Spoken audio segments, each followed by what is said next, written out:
আমতা জয় ঠাকুর মন্দিরে চলে আসলাম। চলো পুরো ব্লগটা দেখতে থাকো, আরও ভালো ভালো জিনিস দেখতে পাবে। তো রোজের মতন আর একটা ডেইলি ব্লগ নিয়ে চলে আসলাম আজকে। তো আজকে আমি যাচ্ছি আমতাতে। তো ওখানে একটা খুব সুন্দর মন্দির আছে, তো ওই মন্দিরটাতে যাব। তোমরাও দেখতে থাকো, সাথে থাকো। তো যেতে যেতে আখের রস খেয়ে একটু শরীরটাকে ঠান্ডা করে নিলাম, যেহেতু যা বাইরে আজকে রোদ বেরিয়েছে, ভালো গরম আছে। তো একটু আখের রস খেয়ে নিলাম। চলো।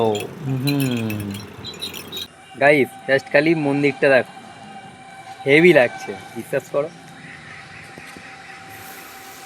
দেখো, সেরা লাগছে মন্দিরটা। সামনে পুকুর আছে, গার্ডেন আছে। সো গাইস, এটা হচ্ছে জয় ঠাকুর মন্দির।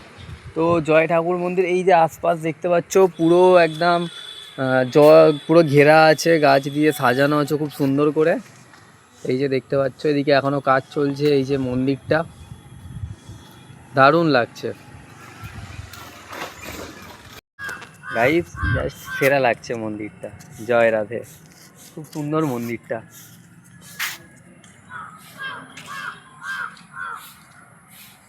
এটা হচ্ছে পিছন দিকটা,